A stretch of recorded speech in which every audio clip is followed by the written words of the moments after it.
Ce programme est financé par les amis et partenaires du ministère de Joyce Meyer.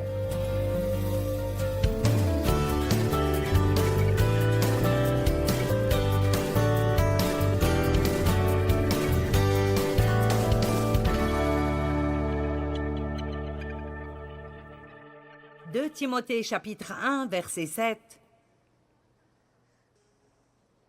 Car Dieu ne nous a pas donné un esprit de peur, de timidité, de lâcheté et de crainte, mais il nous a donné un esprit de puissance et d'amour et un esprit calme et bien équilibré, un esprit de discipline et de maîtrise de soi. »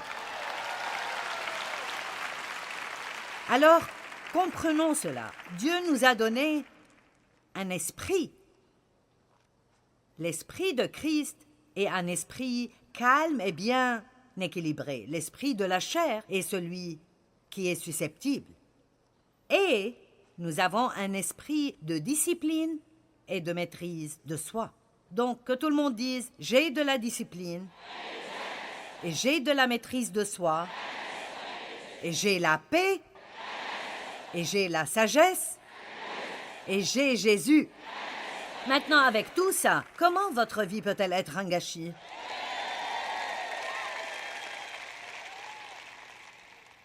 Donc, nous devons commencer à utiliser toutes ces choses merveilleuses que Dieu nous a données.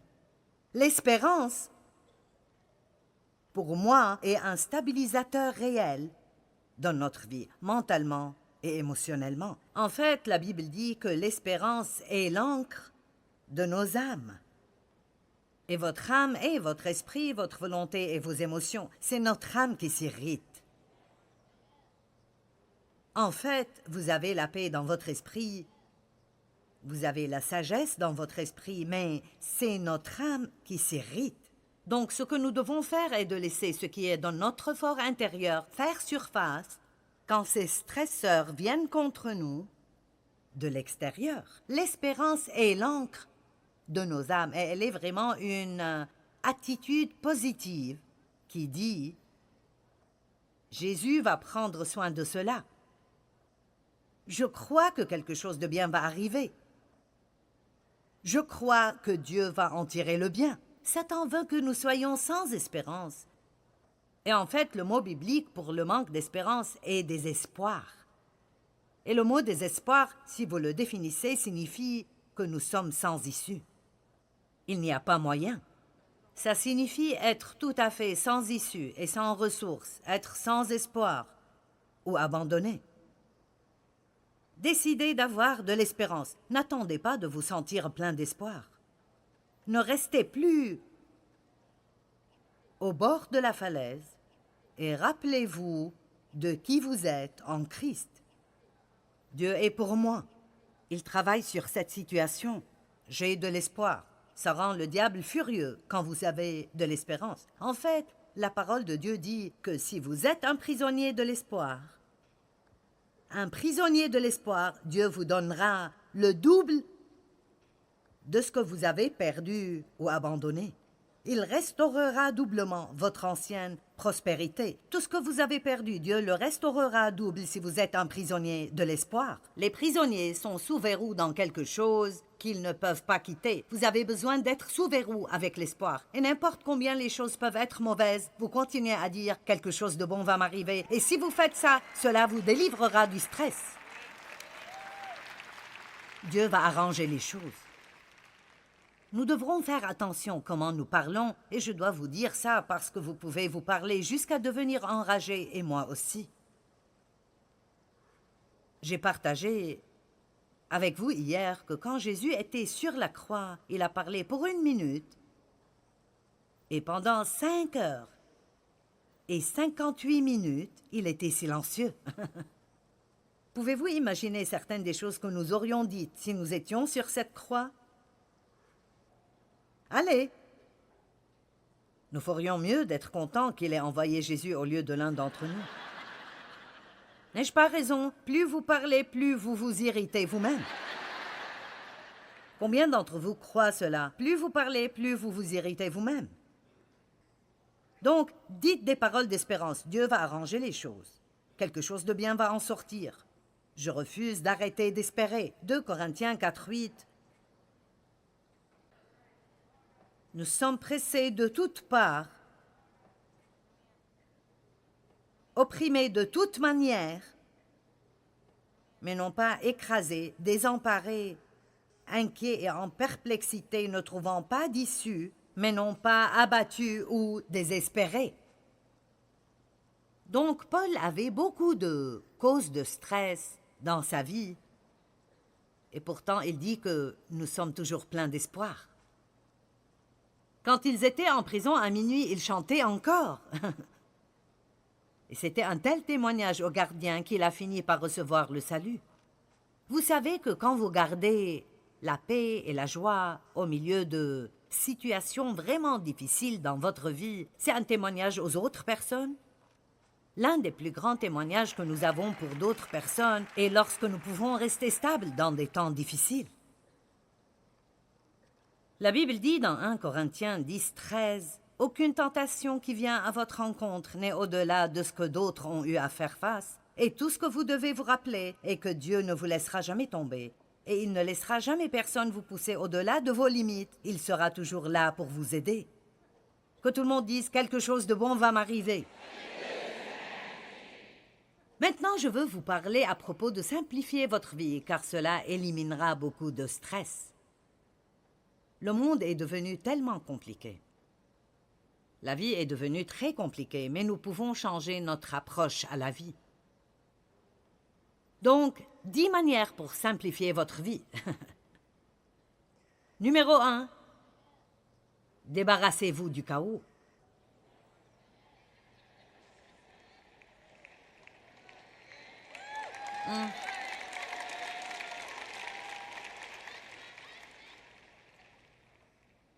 Et cela veut dire mettez des limites. Limitez le nombre de choses inutiles que vous allez garder chez vous. Si vous ne l'utilisez pas, donnez-le. Amen. Quelqu'un a suggéré de mettre tous vos cintres d'une certaine manière, et quand vous portez quelque chose, remettez le cintre à l'envers. Et après 1 an, tous les cintres que vous n'avez jamais touchés, envoyez ces habits à quelqu'un d'autre qui n'a pas beaucoup. Vous dites, bien, qu'est-ce que mon désordre?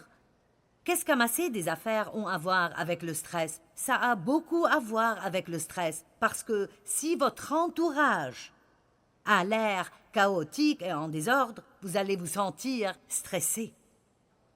Dieu n'est pas l'auteur de la confusion. J'ai dit hier que nous avons commencé à inspecter la chambre dans laquelle nous sommes, et c'est étonnant, même dans votre maison, combien de choses ont des bordures. Les cadres d'images ont des bordures. Les livres ont des marges et des bordures. Chaque pièce de propriété a une extrémité ou une limite. Une clôture est une frontière. La plinthe placée au pied du mur est une bordure. Et toutes ces choses, même si la société ne réalise pas ce qu'elles font, elles rendent les choses nettes et ordonnées. Elles empêchent que tout soit emmêlé et paraisse désordonné tout le temps. Ne soyez pas tellement débordés en rapportant tant de produits chez vous que vous ne pouvez plus trouver quelque chose quand vous le voulez. Allez, certains d'entre vous payent encore pour des choses, vous payez encore pour des choses, alors que vous ne savez même plus où elles sont maintenant.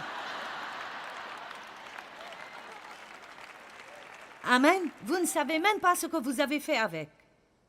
Vous l'avez acheté, c'était en solde, une bonne affaire. Oui, je l'ai mis sur la carte de crédit. Impossible de laisser passer ça. Vous allez probablement oublier que vous l'avez, et plus tard, quand vous en aurez besoin, vous irez en acheter une autre.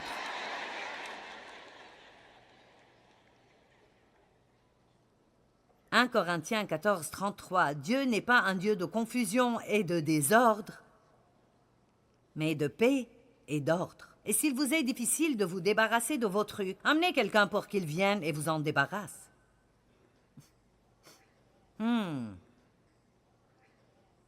Numéro 2, quand vous voulez quelque chose, demandez à Dieu de vous la donner et laissez la chose. Demandez à Dieu de vous la donner et croyez que si c'est bon pour vous, il vous la donnera au bon moment. Ne stressez pas en essayant de faire que des choses arrivent dans votre vie quand Dieu seul peut les faire. Disons que vous voulez vraiment être le leader de la louange dans votre église. Bien, demandez à Dieu. Dieu, si c'est la bonne position pour moi, alors je prie que tu m'aides. Si vous avez besoin de remplir une demande, faites-le, mais ne vous mettez pas en colère parce que quelqu'un d'autre a été choisi. Ne restez pas anxieux sur qui va être choisi. Faites confiance à Dieu et vous pourrez sûrement avoir plus de paix. Et je n'ai pas le temps d'ouvrir tous ces versets parce que j'ai encore beaucoup de choses que je veux partager avec vous, mais Jacques 4, 1 et 2 ont été véritablement un tournant dans ma vie. Et Jacques chapitre 4, verset 1 dit « D'où viennent les conflits, d'où viennent les querelles parmi vous? Sinon, de vos désirs mauvais. » Et puis le verset 2 dit « Vous êtes remplis de passions jalouses et vous ne pouvez rien obtenir. Et vous commencez même à détester les gens qui ont ce que vous voulez. Vous brûlez d'envie et de colère et vous multipliez les querelles et les conflits. » Grande réponse ici. Vous ne possédez pas parce que vous ne demandez pas. J'aime cela.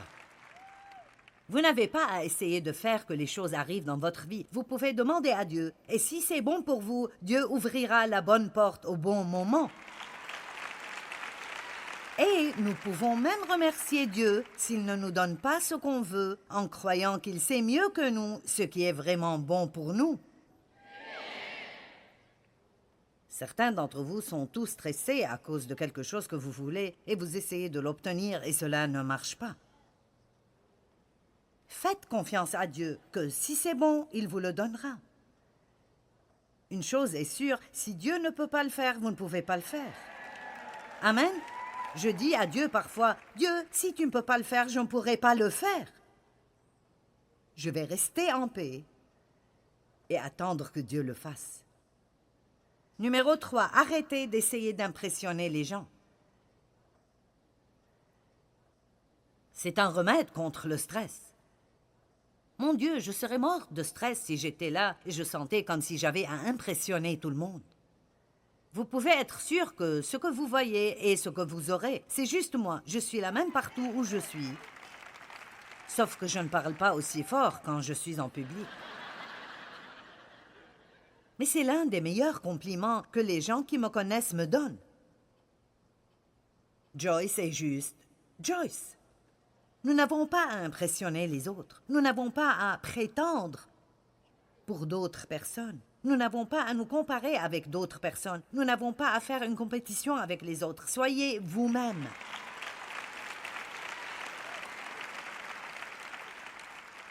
Numéro 4, ne soyez pas facilement offensés et soyez rapides à pardonner. L'offense, la colère, l'amertume et la rancune sont certaines des choses les plus stressantes que vous puissiez avoir dans votre cœur.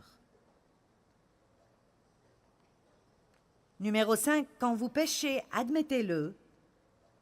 Recevez le pardon.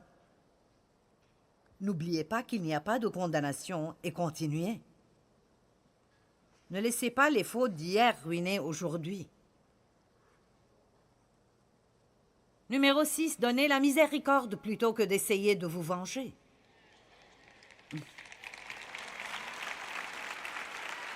Ça marche comme ça. Eh bien, tu ne le mérites pas, mais je vais laisser tomber ça. C'est votre processus de pensée. Je ne devrais vraiment pas te parler après ce que tu as fait, mais je vais laisser ça et t'accorder la miséricorde parce que j'en ai besoin aussi. Numéro 7, quand vous avez besoin d'aide, demandez-le. Pouvez-vous m'aider? Numéro 8, prenez des décisions. Cessez d'être si indécis à propos de tout. Si vous êtes vraiment indécis, vous pouvez stresser en essayant de choisir ce que vous voulez sur le menu d'un restaurant.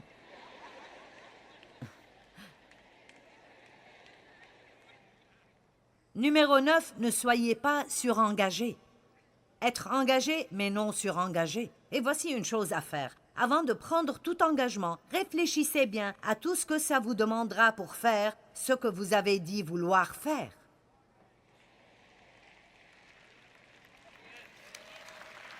J'ai dû apprendre ça avec toutes les opportunités de prédication ou autres opportunités dans beaucoup de choses.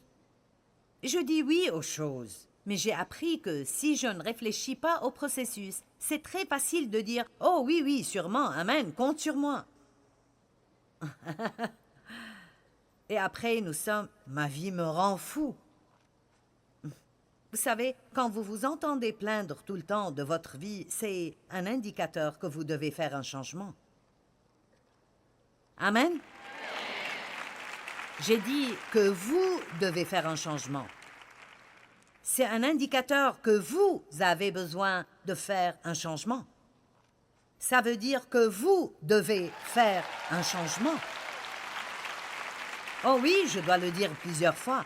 Vous, pas quelqu'un d'autre. Vous et moi, nous devons faire des changements. Venez à moi, vous tous qui êtes lourdement chargés, et je vous donnerai du repos. Prenez mon joug sur vous et apprenez. Apprenez de moi. Cette façon de simplifier les relations. Numéro 1, n'essayez pas d'être le meilleur ami de tous. D'après ce que disent les experts, une personne ne peut gérer correctement que 3 vrais bons amis intimes. Donc, quand vous essayez d'être le meilleur ami de tout le monde, vous finissez par ne pas être un bon ami. Maintenant, nous pouvons avoir beaucoup de personnes que nous aimons et beaucoup de personnes que nous apprécions, mais les relations proches demandent du temps et demandent de l'effort. Numéro 2, ne vous attendez pas à ce que les personnes ne vous déçoivent jamais. Ils le feront. Numéro 3, ne vous mêlez pas excessivement des affaires d'autres personnes.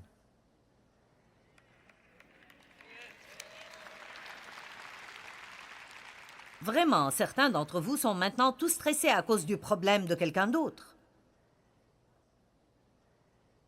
Ne soyez pas, j'aime le terme biblique, enchevêtrés dans les affaires de cette vie. Numéro 4, ne donnez pas de conseils que les gens ne veulent pas. Numéro 5, complimentez les gens 100 fois plus que vous ne les critiquez.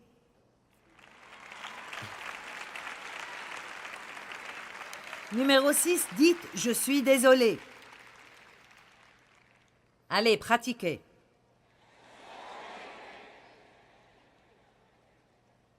Maintenant, dites-le avec l'air de signifier ce que vous dites. Je suis désolé. Numéro 7, croyez toujours le meilleur à propos de chaque personne dans toute situation. Amen? Bien, maintenant, encore quelques points. Gardez votre paix. Nous avons parlé à ce sujet comme décider de garder notre calme. La paix est nôtre et nous avons besoin de nous y accrocher. Mais laissez-moi juste aller rapidement à Exode 14, 14. Le Seigneur combat pour vous. Gardez votre paix et restez au repos.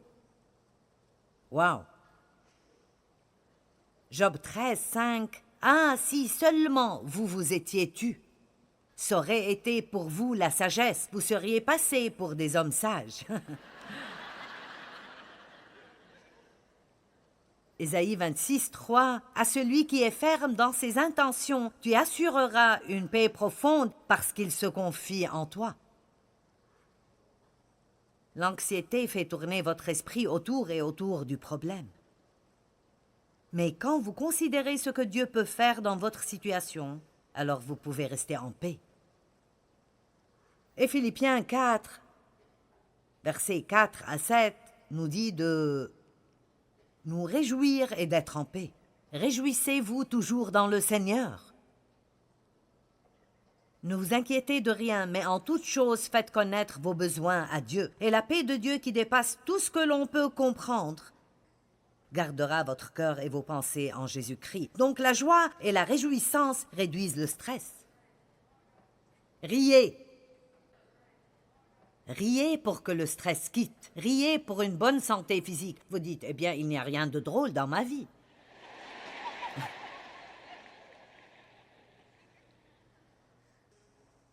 Oui, bien, vous êtes assez drôle vous-même si vous y pensez. Jésus a dit, dans Jean 16, 33, « Je vous ai dit cela afin que vous ayez la paix parfaite en moi. Dans le monde, vous connaîtrez la détresse et vous aurez à souffrir, mais prenez courage. » Moi, j'ai vaincu le monde. Devinez quoi? Les scientifiques ont découvert que le bonheur réduit le stress. La science a découvert ça. Ils ont un nom pour ça. Ils l'appellent la psychologie positive. Devinez quoi? Dieu savait ça avant qu'il ne le découvre.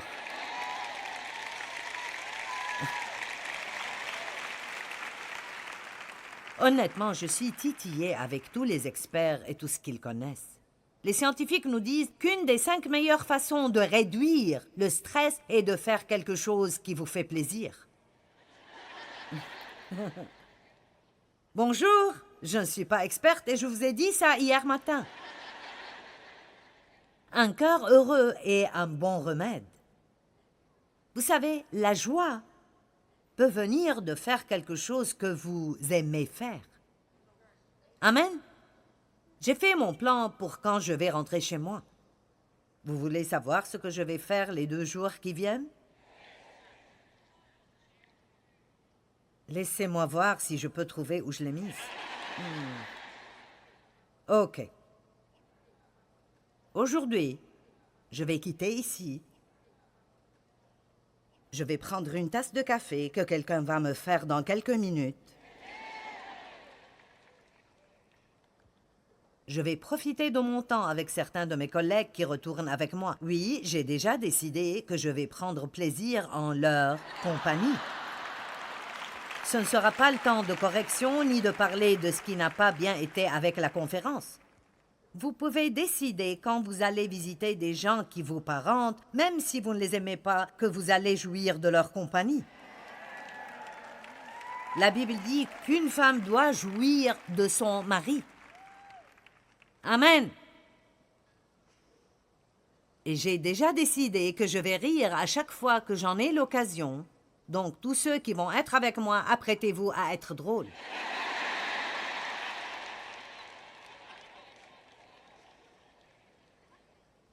Je vais aller à St. Louis et manger dans mon restaurant favori. Ils ont construit une petite zone extérieure et je vais en jouir. Penser à cela m'aide à mieux prêcher aujourd'hui.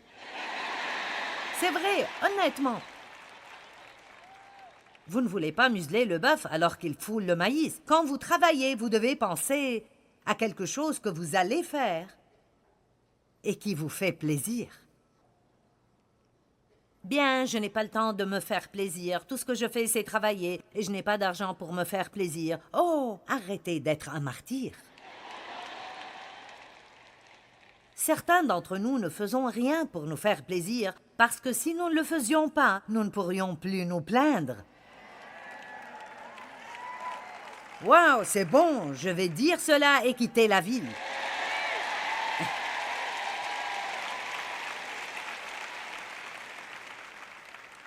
Prenez une pause. Faites-vous plaisir. Non seulement ça, j'ai déjà eu mon plan pour demain. Vous voulez entendre ça aussi? Je vais me lever le matin, je vais passer du temps avec Dieu. Puis je vais marcher et prier. Puis je vais faire quelques retouches que je dois faire pour terminer mon livre. Puis je vais sortir pour dîner avec Dave et je vais manger des pâtes. Je me permets des pâtes 1 fois par semaine. C'est ma limite. Et c'est mon jour de dessert. Oh! Quel bon jour je vais avoir! Et vous savez, la semaine prochaine, je vais être quelque part d'autre et je devrais faire un programme de télévision de 45 minutes et enseigner pour 45 minutes. Et c'est bon! Parce que si je prends le temps de faire quelque chose que j'aime faire entre ces programmes, alors je ne vais pas chuter ni être surchargé. Amen. Et quel que soit ce qui se passe dans votre vie, Faites-vous une faveur et essayez de faire certaines choses que vous aimez faire, que ce soit pour 5 minutes de mini-vacances ou aller quelque part pour 2 jours entiers. Vous ne pouvez pas survivre si vous ne faites que travailler, stresser, travailler, ne pas dormir, manger des cochonneries tout le temps, s'inquiéter, s'irriter, essayer d'impressionner les gens. Nous n'avons vraiment pas à vivre stressés et surchargés. Jésus a dit « Venez à moi ». Vous tous qui êtes fatigués et surchargés et peinez sous la charge, et je vous donnerai du repos. Prenez mon joug sur vous et apprenez de moi. Allez, donnez la louange à Dieu. Amen. Merci Seigneur.